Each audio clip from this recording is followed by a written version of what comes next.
Welcome into the Buffa's Buffet podcast, film Buffa version.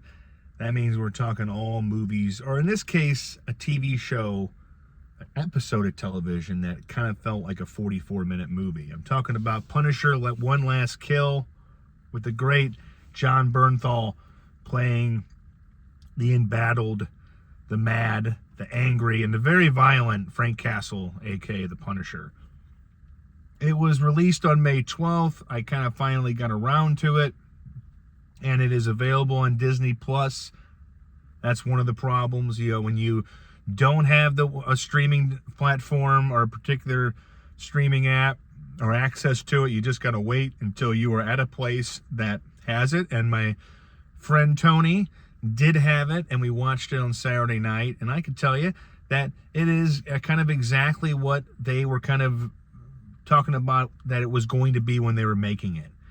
So Jon Bernthal co-wrote and produced and stars in this thing. It's directed by Leonardo Marcus Green, who did King Richard with Will Smith, but he also did an HBO series called We Own the City with Jon Bernthal. It was a very Wire-esque political show set in Baltimore about corrupt police and the attorneys prosecuting. They're trying to take them down for being a little too violent and very, very racist. And it was a role that Bernthal kind of starred in that one too, and he played kind of a despicable, almost a very bad cop who does things the wrong way. So he works with the director again on Punisher: One Last Kill.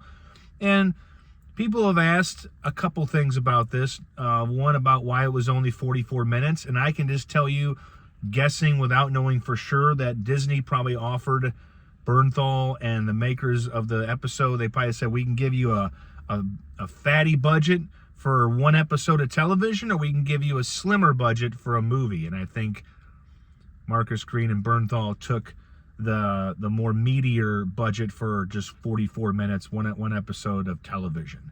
But it comes off as kind of more of the action that Disney Plus has put out in their shows. It does have some good cinematic elements to it, and I think that a guy who is so good on the big and small screen like Bernthal makes it great. But the second thing people have been talking about before I get into more of the review is the visual effects shot where Bernthal's Frank Castle is falling off the edge of a building, Antonio Banderas in Desperado style, and shooting a bad guy in the head.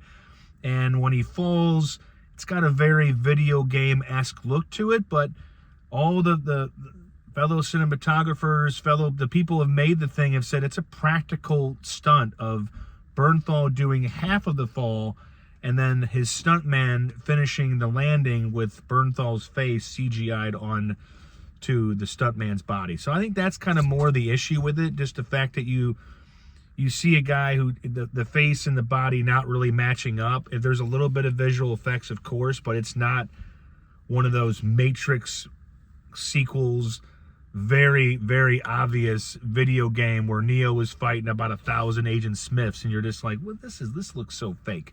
But that was actually a practical shot. It just kind of looked a little bit fake. But the movie, the show, the episode it's great. I mean, it's what I wanted out of the story. This is what Bernthal is going to do with the character. He plays a very, depressed and mentally and morally bankrupt guy who has lost his family and has sworn the rest of his life to taking out the people responsible. This one picks up after Daredevil Born Again Season 1. It just wrapped up Season 2, but this story takes place after that. He was in the first season with Daredevil.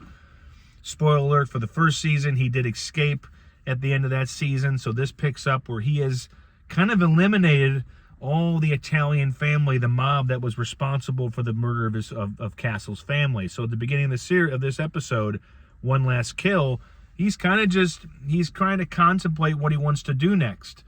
Does he want to keep on being a vigilante, or does he consider his job done?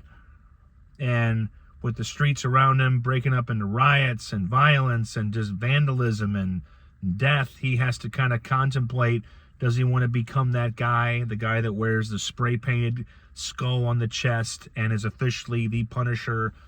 Or does he want to just kind of live a very quiet life of sadness and solitude, which is kind of what the first 20-ish minutes of the episode kind of pertains to. And then about halfway in is where the episode kicks into high gear. It's no secret that from the trailer from an episode called One Last Kill that he's not going to stay a quiet guy forever. Something's going to set him off. You know, it's going to take a girl that is going to remind him of his daughter. And of course, in the show, in this episode, Bernthal's real life daughter plays his daughter that was killed in flashback. So that must not have been an easy thing for Bernthal and his daughter to do, for her to play the slain daughter. But it kind of creates a few great scenes, flashback style, for Bernthal to play with. And it must have been kind of cool to film, to be able to act with your dad, who's happening to play the Punisher. But it's do you want a little more from it when it ends? Is it kind of too short? Yeah, I mean, you kind of wanted a little bit more, but for what they were going for, and this is going to lead into Spider-Man Brand New Day, which the Punisher is also in. We're getting a lot of Punisher in this year. So that, what happens here is going to lead right into that. And we've seen the trailer with Tom Holland webbing up Bernthal's mouth, and those two kind of working together, kind of beating each other up too. So this episode leads into that. So I think it was, I mean, you're going to want more of a good thing, but I think for what it was trying to be, it did exactly what it was set out to do. And it kind of told a nice little Punisher solo, except for people showing up in his head, because in the beginning of the episode, he's having a hard time. He's seeing people that may or may not be there, and his old buddies, and even Karen from Daredevil shows up for a little bit. But for the most part, this is a Bernthal show, and he rocks it, and he works with a director that knows how to get the most out of him. So recommend it. I hope my kid doesn't watch this podcast, because I told him I was going to wait. And so if he happens to click on this, he does have a phone. He does have YouTube. These things do reach YouTube. If he goes into the furthest rabbit hole ever and finds this podcast with his dad, I might get yelled at, but I'll definitely watch it again with him, because, the good thing about having something be that short is you can consume it a couple times. And so it's definitely one I can watch again. And being that Bernthal is his favorite actor and he's my favorite actor, it kind of works out. I don't have to twist his arm to watch anything with Bernthal in it. So Punisher One Last Kill, thumbs up. I liked it a lot. It really kicks the action into high gear. This is, again, brutally violent.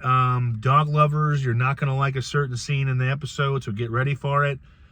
There are some brutal kills in this one. This is the more darker, violent version of the Punisher that Bernthal and company have kind of been creating. So get ready for that. But if you are ready for that, it delivers. If you're not ready for that, it's when the violence kicks up, it's going to take you by surprise if you're not ready for the most brutal of kills. So that's it for today. Just a review of Punisher One Last Kill. I don't have anything else really to say, and if I do, it's going to be saved for another podcast. This is on the Film Buffa podcast, which has its own tab on Buffa's Buffet, which the official link is dailydoseofbuffa.substack.com. The idea when the blog was started back in 2022, following another blog, is that I was going to try to do something every day, and for the most part, I do it. There are some patches of time where you don't get anything, and I don't think anybody's complaining about that. But for the most part, that is the goal. Something every day, as long as people can tolerate it. So the Monday blues are going. It is rainy, but I do have my, once again, fancy bitch Starbucks coffee to get through the day and to work 2 jobs. You got to treat yourself, folks. Treat yourself. Don't go to 7-Eleven and get the burnt coffee, okay? That was made on Friday at 7 a.m. Get yourself some good stuff. And have a good one. And don't let Monday kick your ass, because it's going to die. And then we get Tuesday. So stay up. Be healthy. Be kind. Eat some good food. Get some fancy bitch coffee. And talk to you next time.